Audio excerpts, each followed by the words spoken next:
Okay. అట్లే ఉంచండి. కెమెరాని కదిలియకండి. ఫోన్ కదిలియకండి. మీరు ఎట్లా జూమ్ ఉంది అట్లే చేసుకోండి. ఏం కన్‌ఫ్యూజ్ లేదు. మీరది పీడీఎఫ్‌లో ఉంది. ఏం కూడా కాదు. మీకెక్కడ ఎక్కువ ఎక్స్‌ప్లనేషన్ కావాలనుకున్నా దాన్ని మాత్రమే సెట్ చేసుకుంటూ పోండి. ఓకేనా? Okay sir. Okay.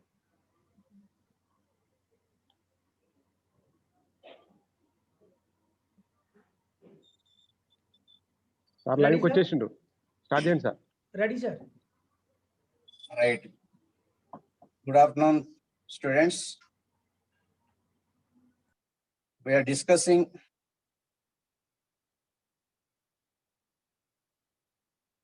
the topic national liberation movements. In previous class, we discussed about the establishing republic, and we discussed about the Sun Yat-sen, Chiang Kai-shek, and today our topic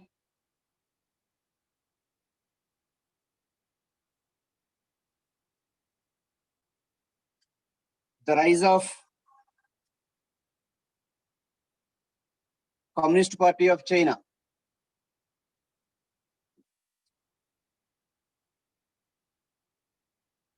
You see the slide here.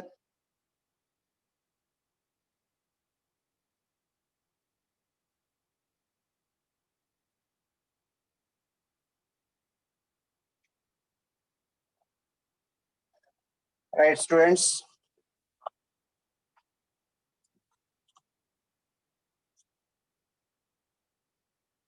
Right. Topic, the rise of the Communist Party of China.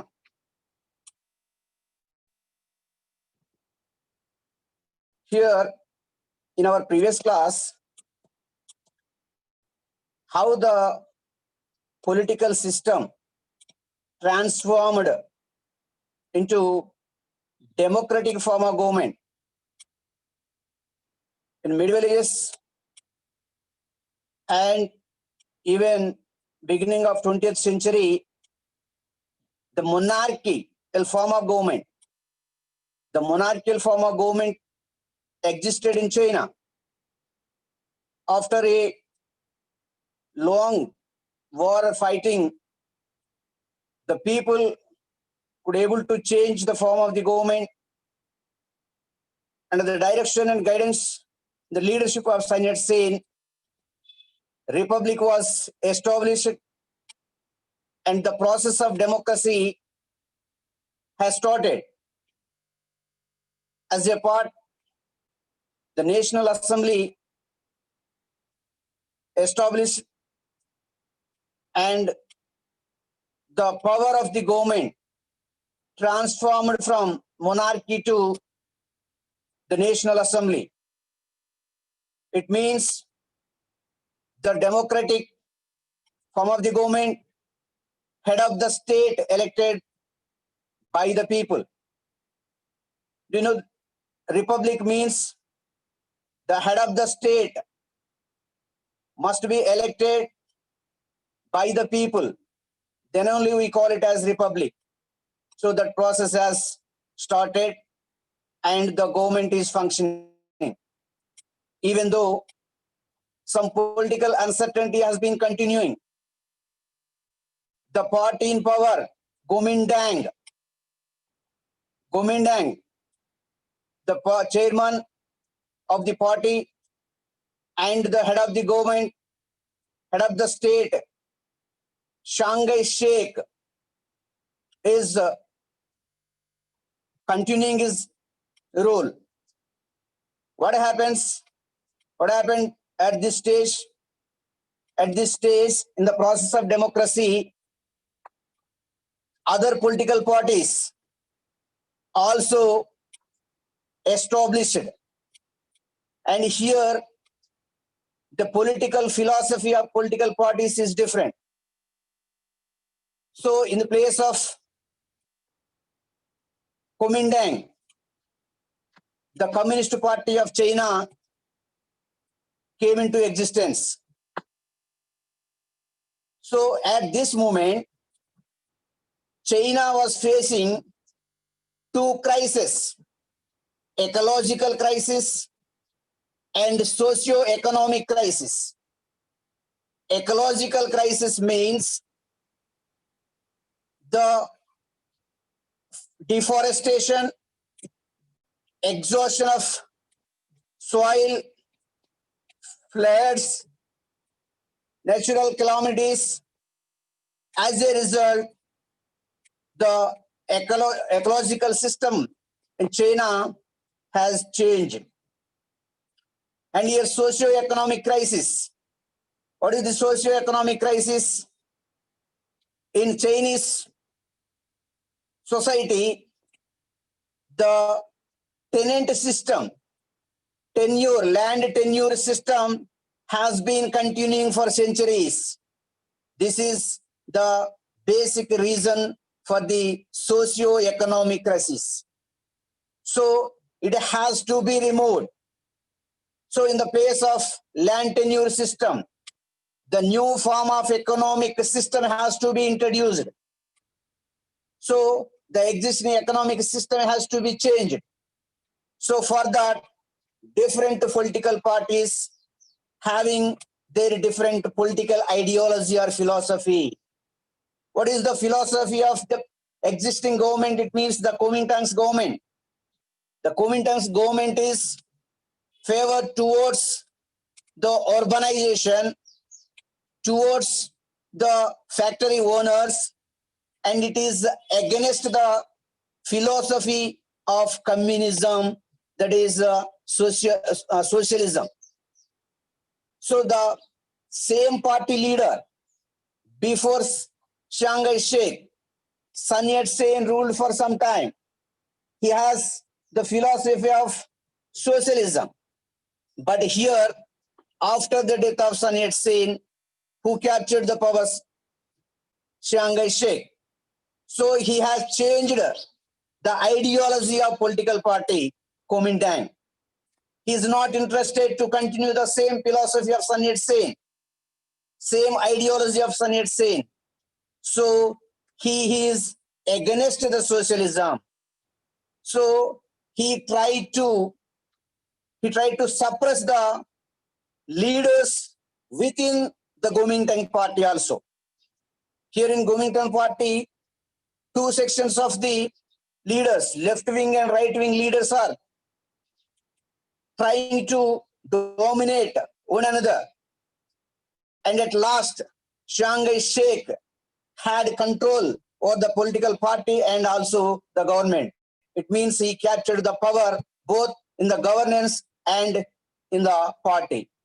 As a result, he decided to eliminate communism, Communist Party. So initially, the Communist Party headed by the leaders and Sun Yat-sen both have an agreement, and they formed a united government, and it lasted for just 2 years. After sudden Sun Yat-sen, he captured Chiang Kai-shek captured the power. And after that, immediately, one incident happened. In the year 1900, and you see, here at this time, ecosystem, we are discussing about the two crises that China is facing. The ecological crisis, here you see the ecological crisis, floods, soil exhaustion, you can observe in these pictures. And here, one more thing, you see the life of the people, the ordinary people, life destroyed. So in a miserable conditions, the poor people are living. So this system has to be changed.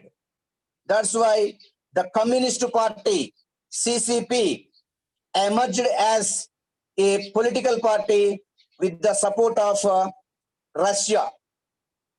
As you know, in 1917, after Russian Revolution, communist government formed, and the leader Lenin has an idea to spread the communist philosophy around the world. So he established an organization, that is Gomindang. 1918, he established an organization, Gomindang, with the support of Lenin and Russia. The Communist Party of China was founded in 1921. From 1921 to 1949, the Communist Party tried to capture the power and tried to implement its philosophy of socialism. The philosophy of socialism has to be implemented. So here in this way, this is the political situation in China. At this time, initial stages, the Communist Party and the Kuomintang Party have an understanding. But after Chiang Kai-shek, he decided to eliminate the Communist Party from China. So he declared war against landlords as well as the Communist Party of China. So at that time, 12th April 1927, he ordered his army to arrest all the leaders of Communist Party and the leaders of labor unions. And he ordered to massacre, to kill, to eliminate. Often he says, Chiang Kai-shek often says, communism is just like a wound in our body. It has to be cut off from it, otherwise the body will be, entire body will be affected. That is the psychology and philosophy of Chiang Kai-shek. As a result, he declared war against the communism. At this moment, Mao emerged as the powerful leader among the communists, and he led the communist movement. He designed programs and he also tried to fight against the government, that is the Kuomintang government or Chiang Kai-shek government.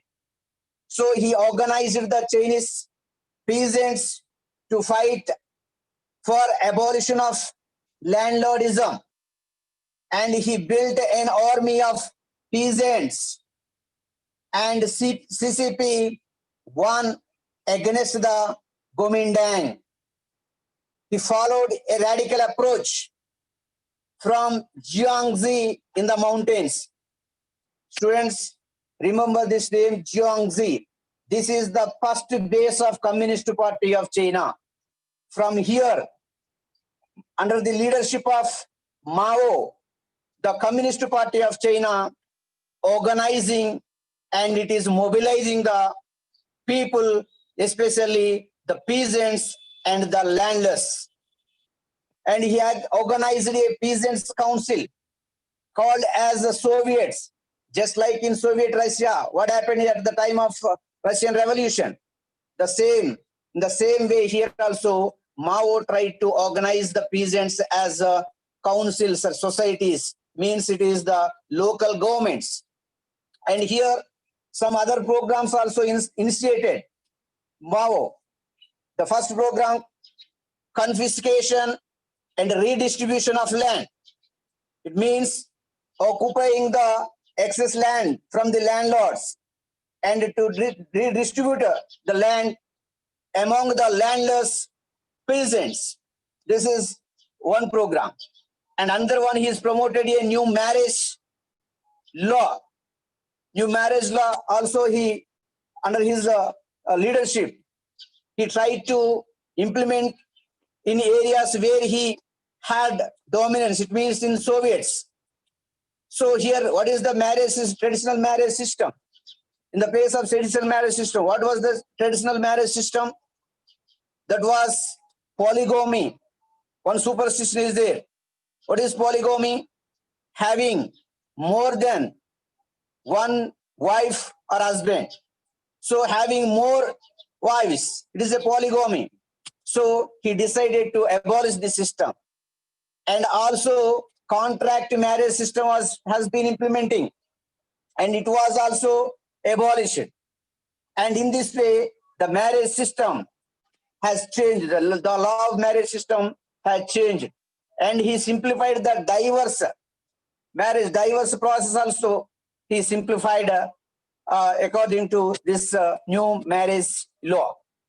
And he supported rural women's associations. And he started land reforms. And another one, program against warlords. The same way, same time, here also we can observe that Mao is against the imperialism, against the Chiang Kai-shek government, and against the warlords.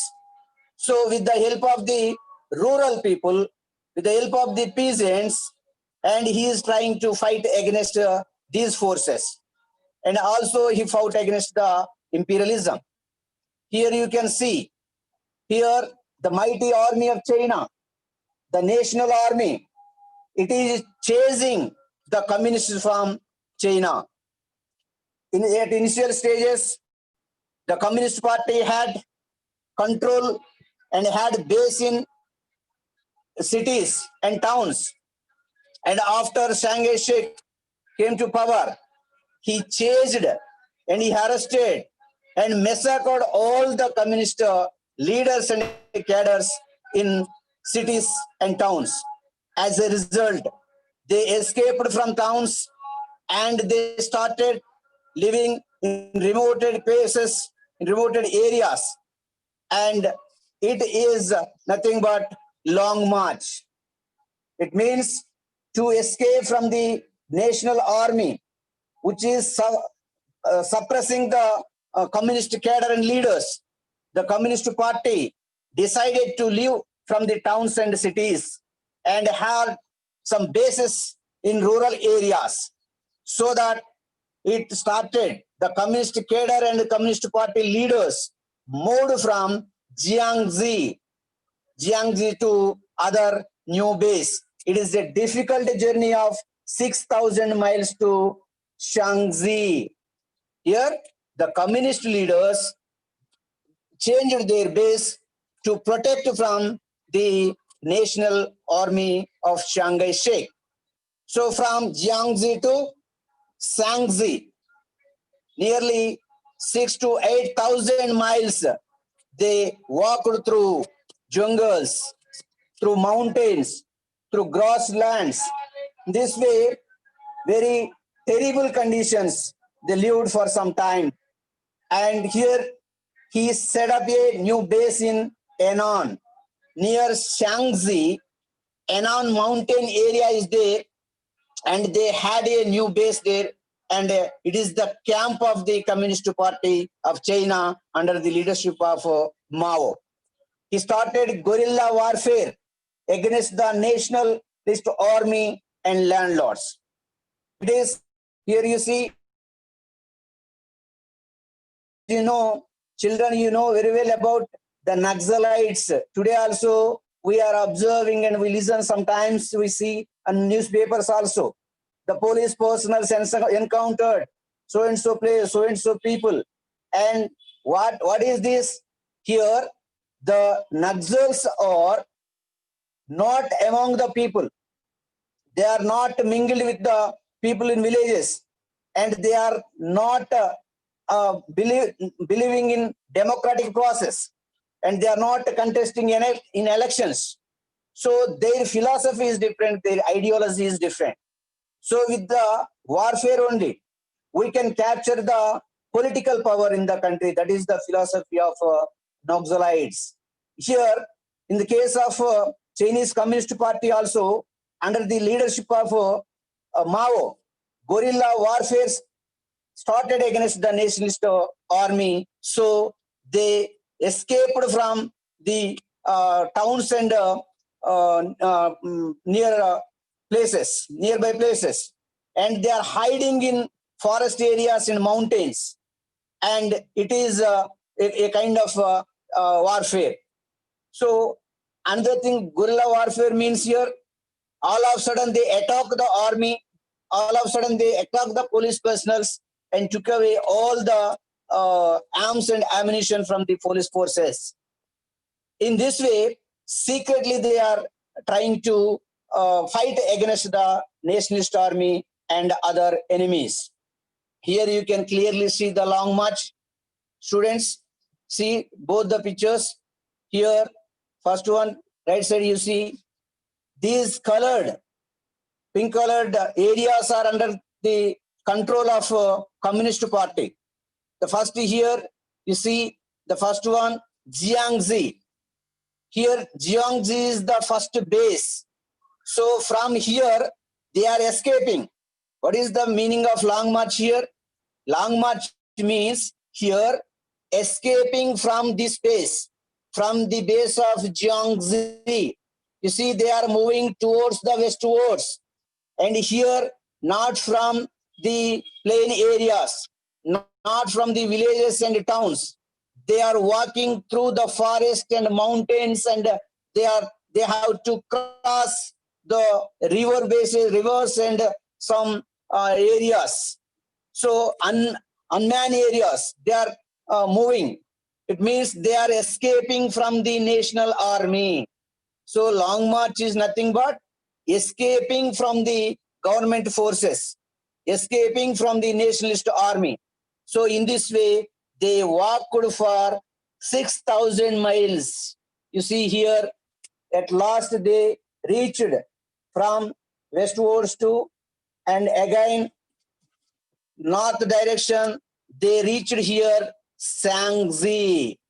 You see in the north, here one mark is there. So this is the base of Communist Party under the leadership of Mao. And here one more place is there, Henan. Try to remember the place, Henan. Henan is the mountain area. It's the thick forest and mountain area. There they had a base, and they camped for some time to get security from the national army.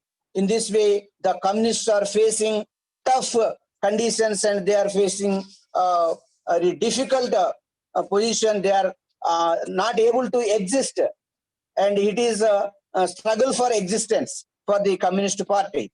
So in this way, the long march was started, and here you can see some more pictures.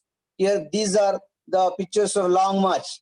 So here you can observe the mountains and grass lands, and some areas you see very miserable conditions they are living in. They are traveling on foot. They are traveling on foot, and sometimes they are using horses and donkeys. And this is all secretly going on against the government, existing government. These are all the pictures you see. You can some more pictures are given here. This is the long march. You see how they are climbing the mountains, and they are crossing the areas.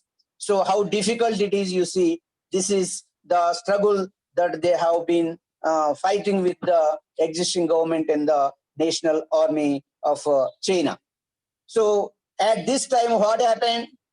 The another international developments, if you observe, Japan occupied China from 1937 to 1945. So it means here, one side internal war is going on. It is just, we can say, the civil war. The war against the Communist Party. What are the war groups in China? Communist Party and the Kuomintang Party.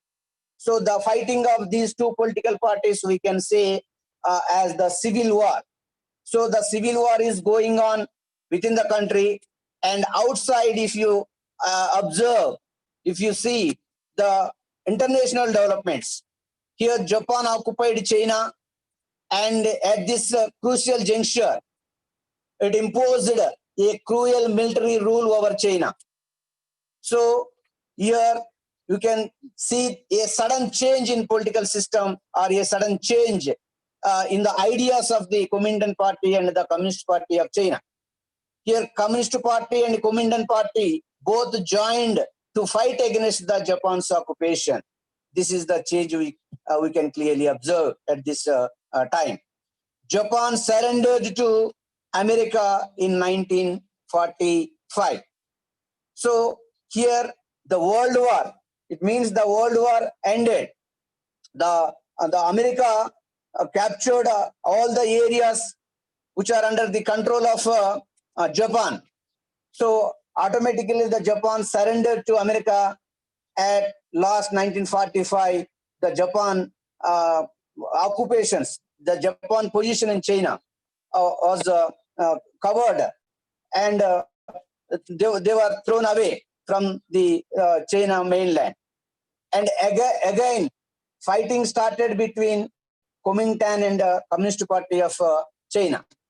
Here once again, they are trying to dominate one another. CCP defeated Kuomintang Party. Kuomintang was forced to form its government on the island of Taiwan. And here you see, after the completion of the Civil War, what happened? Establishing the new democracy in 1949 and 1954. The People's Republic of China government was established in 1949. Principles of new democracy is association of all social classes who opposed landlordism and imperialism. This is the meaning of new democracy. Means we can observe how the political system has been transforming from monarchy to republic, from republic to new democracy. So from democracy to new democracy. So here the democracy is different from new democracy. The democracy is under the chairmanship and guidance of the Sun Yat-sen. He tried to implement in China. And here you see some political change, some ideological change. So what is this ideological change? New democracy. So the new democracy means it is association of all social classes, and especially who are opposing imperialism and landlordism. This is new democracy. Important areas of the economy was put under government control. What happened after establishing the new democracy? All the properties, here the economy means here, it may be in the form of the land, it may be in the form of the properties, whatever the areas under the control of the rich people, all are nationalized. We can say simply nationalization. Means all the means of production comes under the control of the government. So this is a new kind of a political system. It has been transforming. And new government started large-scale land reform measures. It enacted laws to protect women rights and abolition of polygamy. So these are the new policies that the government under the leadership of the Chinese political Communist Party. And here you see land reforms, how the government of China, after establishing a new democracy, it is trying to change the economic system. In the beginning, I told you about the crisis, economic, socio-economic crisis is facing. So to solve these problems, the Communist Party of China, after the formation of new democracy, they tried to implement land reforms at larger scale. And here they had a process, how this process of land reforms has implemented in China. We can see the process of land reforms. One is the class identification. The first, in villages, the Communist Party and the leaders who are directing the government policy depute some leaders, means local leadership, and the local leadership identify the class which are landless laborers and the landless peasants, and who are eligible for the land, which was confiscated from the landlords. And that is the first one in the process of land reforms. The next, land reforms committees were formed at village levels, and work teams also are formed to implement this land reform system, means redistribute, how to redistribute the land that was captured, that was occupied by from the landlords. And the peasants associations also formed at village level. And local leadership, especially here local leadership, these are the representatives of the Communist Party of China. So it means even though it is a government program, it was identified by the leaders of the political party which is in power. So the leaders who were elected at the village level, local level, they identify the beneficiaries and they redistribute the land at the village level. Confiscation and redistribution of landlords' land. And other programs after the formation of the new democracy, what are the other programs? Here, adult peasant schools were established. What are the adult peasant schools? These are for the political enlightenment. So political education, to give political education to all the adults. A particular kind of schools were started in China. And primary schools, the schools are both for children and the young, for giving education, literacy. One kind of schools are for political education. Adult peasant schools are for political education. Primary schools are for both political and literacy, to increase the literacy in rural areas. And universalization of education, education for all. This is the major and the main, what we say, program of the government which has changed the entire Chinese economy and social system. How the China become more powerful today? This is because of the universalization of education at the time of new democracy. And new elite group emerged in China. What is new elite group? Elite group means here those who are having the influence, those who are the rich, those who are having some privileges. These are the elite group. So in the place of old elite group, new elite group had come to existence from the middle class and from the poor people in the villages. So they are now dominating. Previous government, at village level or wherever you go, some section of the people are recognized as elite people, and in the place of a new old elite, new elite group emerged after the implementation of all these programs. And CCP rule gradually established a single party government.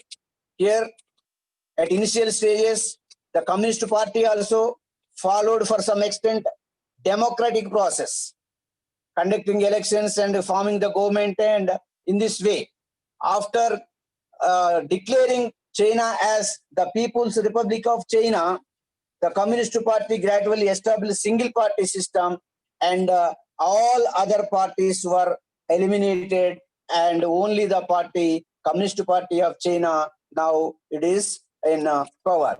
You can see here the Mao, the leader, the Communist Party leader and the leader of the state. In 1976, he died. And after a long struggle for the establishment of Communist Party and the development of the Communist Party, everything, the responsible person and the powerful person is Mao, and Mao died 1976. This is the rising of Chinese Communist Party.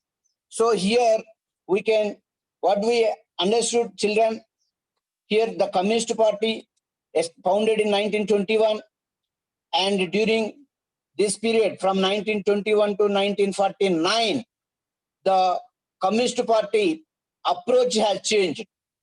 See, here if you compare with the Communist Party of Russia and the Communist Party of China, there is a lot of difference. Here, the Communist Party at initial stages, according to Karl Marx and Engels, the philosophy of the Communist Party is traditional. What is traditional? They strongly believed that the working class, the industrial working class, only change the social system and political system. Means they working class only revolt against the government or revolt against the existing form of government, and they establish the communist system, and in that way they achieve the socialism. That is the philosophy of traditional communist. And here he had changed it, and he differed with the philosophy of the traditional Marxists and communists. This is because of the conditions that prevailed in China. So here Mao, how he controlled the Communist Party, and how he ruled China, and how the China became a most powerful country in the world, we can see and we can understand about all these things, children.